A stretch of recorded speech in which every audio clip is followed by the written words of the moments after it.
Assalamualaikum warahmatullahi wabarakatuh. Bismillahirrahmanirrahim. Wassalatu wassalamu ala wa ala alihi wa sahbihi al-azim. Qala al-musannif rahimahullah, qala al-musannif rahimahullah wa nafa'na bihi bi'ulumihi fid darain. Amin ya rabbal. Wa qala radhiyallahu anhu, dan berkata Al-Habib Abdullah bin Alwi Al-Haddad sahibur ratib, minal ajaib, termasuk keheranan, termasuk ajaib, termasuk ironis, aneh, unik, annal insana, sesungguhnya manusia itu, fi halatil akli, ketika dalam keadaan makan, takillu khawatiruhu, sedikit terjadi bisikan-bisikan dalam hatinya. Li'anna nafsa, karena sesungguhnya nafsu itu mujtami'uhu ala matlubiha, dia berkumpul atas apa yang dituntutnya. Fa idza qama ila salati, ketika dia berdiri untuk salat, tafattahat alaihi al-khawatir, maka mulailah terbuka bisikan-bisikan hati lagi. Min kulli janibin, dari segala arah. Kenapa? Li'annaha khilafu matlubin nafsi, karena bertentangan dengan tuntutan nafsu. Fatadiku minha, maka nafsu menjadi sempit dan sedih, susah. Wa man hadara fi salatihi fawa fi hadratillah, barang siapa yang dia hadir di dalam salatnya, fawa fi hadratillah, maka sesungguhnya dia ada di hadapan Allah. Wa man waswasa fiha bimubahin, barang siapa yang dia waswas, ada bisikan dalam perkara yang mubah, bukan perkara yang dibenci atau perkara yang haram, fawa kharijuha, maka dia sesungguhnya sedang berada di luar salat.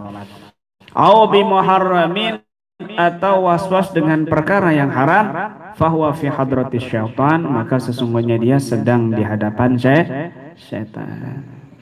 Habibul Haddad berkata di sini, aneh, manusia ini waktu makan, bisikan-bisikan hatinya itu sedikit kecil. Waktu makan itu nggak ada dia kepikiran macam-macam.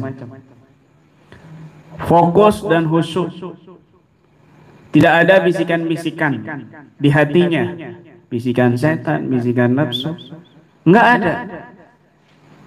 Kenapa? Karena itu yang dituntut. Karena makan itu bagian yang dituntut oleh nafsu. Tapi kalau sudah berdiri salat, wah sudah, itu bisikan kayak pasar bunyi.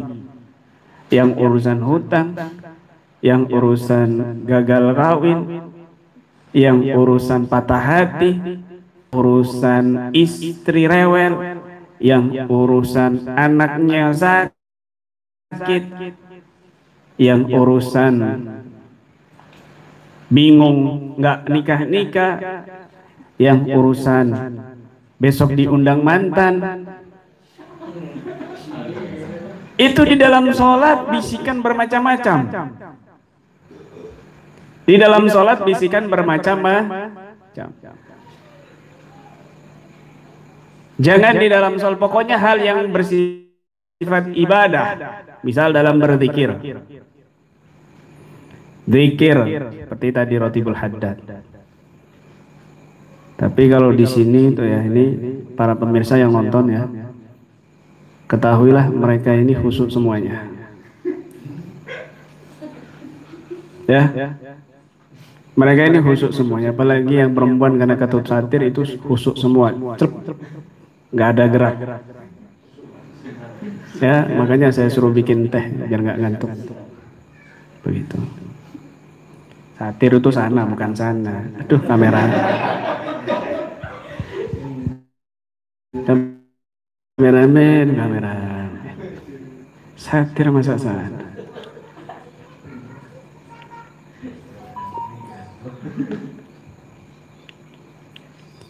Kalau giliran ngaji, giliran baca Quran, itu pikiran macam-macam.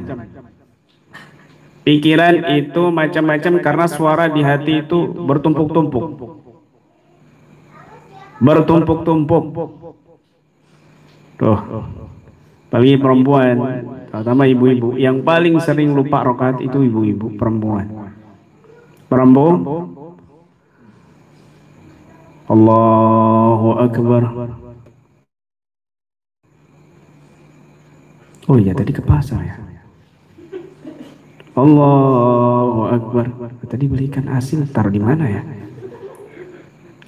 Sami Allahu liman hamidah. Ya Allah, ketinggalan di pasar. Duh, rugi. Beli capek-capek jauh-jauh ketinggalan ikan asin. Allahu Akbar. Rakaat berapa ini ya? Nah, biasanya ibu-ibu itu sering lupa rakaat. Kenapa? Pikirannya paling banyak. Pikirannya paling banyak. Begitu. Akhirnya umur masih muda tapi muka kelihatan tua. Kenapa? Pikirannya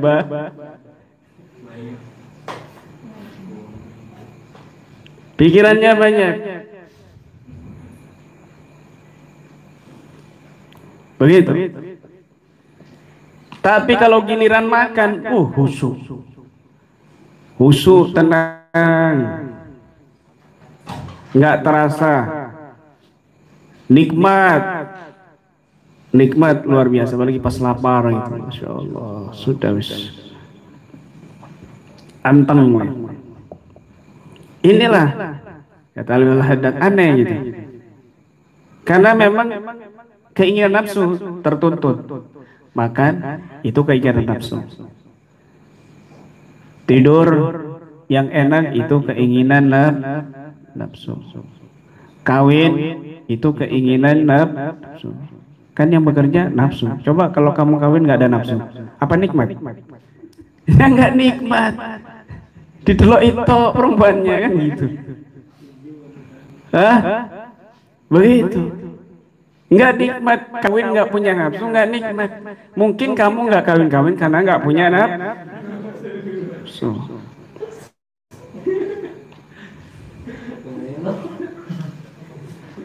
Paham ya? Tuntutan nafsu. Punya duit banyak, harta melimpah, tuntutan nafsu. Tenang, nafsu itu tenang. Ya Allah, begitu. Tenang itu nafsu kalau ada tuntunnya. Tapi kalau bertentangan dengan ibadah, kebaikan, itu mesti bisikan macam-macam. Kamu ngutang misalnya ya, sama orang misal ngutang 500.000 1 juta. Itu nafsu senangnya luar biasa, seolah-olah dapat hadiah. Padahal ngutang 1 juta itu senangnya luar biasa ketika dikasih. Dia nggak mikir nanti bayar utangnya gimana. Di awal dia sudah senang. Alhamdulillah loh, utang kok alhamdulillah. Kan begitu. Senangnya luar biasa. Sudah dapat itu ketagihan ngutang lagi. Siapa ini yang belum saya utangnya? Dicari korbannya. Ketagihan dia ngutang, jadi profesinya dia ngutang. Cari sana, cari sini, utangan, sana sini. Nikmat dia kalau ngutang.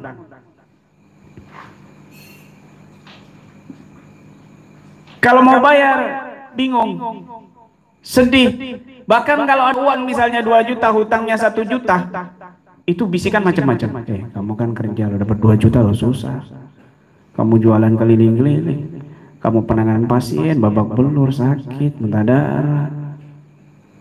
Pulang begadang, capek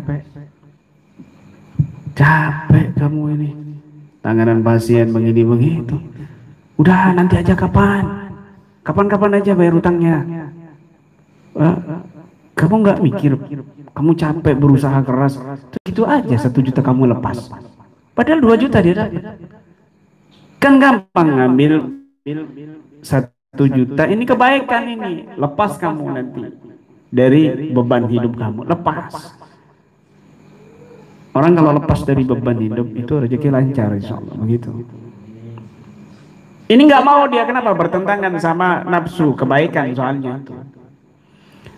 Nafsu itu kalau sama kebaikan itu dibenci, membenci nafsu itu.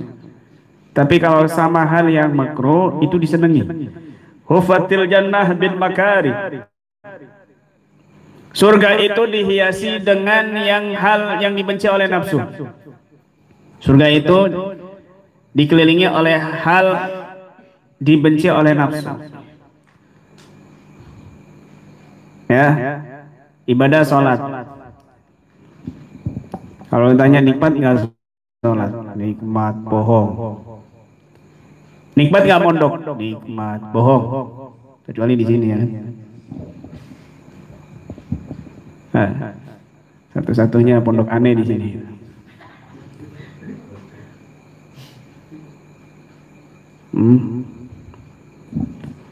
Zikir nikmat nggak?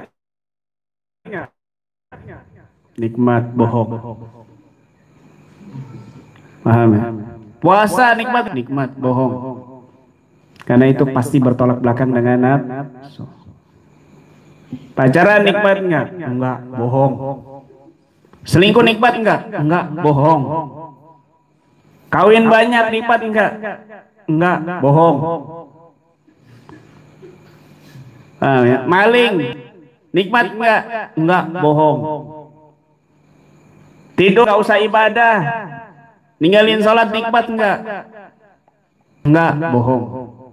Segala sesuatu yang dibenci nafsu itu nikmat. Enggak ibadah. Kalau kamu katakan nikmat, enggak nikmat, itu bohong. Zikir kalau kamu katakan nikmat, itu bohong. Kenapa? Karena zikir dibenci sama nafsu, enggak nikmat. Itu kamu harus lawan. Nafsu itu harus dilawan, dikendalikan. Berat siapa yang mau duduk berjam-jam, ya kan? Padahal kamu nongkrong di warung kadang-kadang itu berjam-jam, ya kuat. Ganti posisi miring, jungking, ngentut, bebas, kuat. Kan begitu, ya? Ngopi sampai berapa gelas, kuat. Sambil lihat handphone, kuat. Duduk dikir cuma 2 jam nggak kuat. 3 jam nggak kuat. Wahufatin nar bisyahwat, dan neraka itu dikelilingi dengan hal yang disukai oleh nafsu. Jadi kalau mau berat-berat itu, ibadah berat itu menuju surga. Kalau hal yang dimudahkan itu menuju neraka dari perbuatan dosa, maksiat itu mudah, gampang, enak soalnya nafsu itu. Kan begitu? Nah, begitu kan ada lagunya itu. Kenapa yang enak-enak apa itu?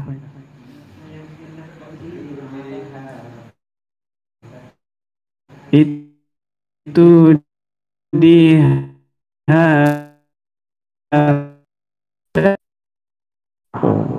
dari kanan, dari kiri, dari depan, dari belakang, bermacam-macam.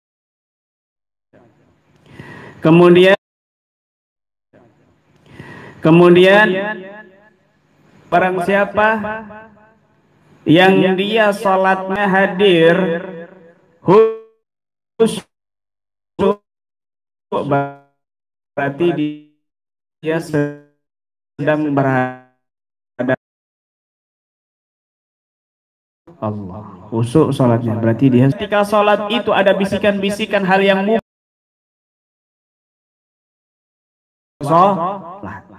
sholat jentat-jentih, hatinya ada di keramaian orang, hatinya ada di bioskop, hatinya ada di kafe misalnya, hatinya ada di mana-mana, berarti dia itu bukan sedang berada di dalam sholat tapi di luar sholat. Kalau dia itu di dalam sholatnya ada bisikan-bisikan hal yang haram, dosa, berarti dia itu di hadapannya setan. Ya Allah, sholat itu mikir porno, sholat mikir Borno. Aku bariki aku apa ketemuan karo pacarku sing enak ambung-ambungan dondi ya. Duh.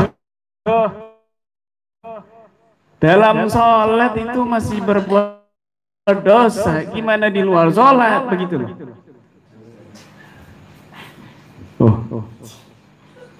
Iki aku bariki aku habis ini saya ini mau ketemu sama cewekku. Gimana ini yang enak cium-ciuman ini. Nah, habis ini saya mau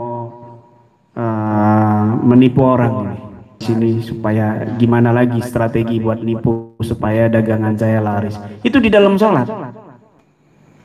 Di dalam sholat dia berpikiran kotor, bahkan maksiat haram, maka sesungguhnya dia bukan lagi di dalam sholat, tapi dia sedang di hadapan setan. Na'udzubillah min dzalik. Masya Allah. Begitu.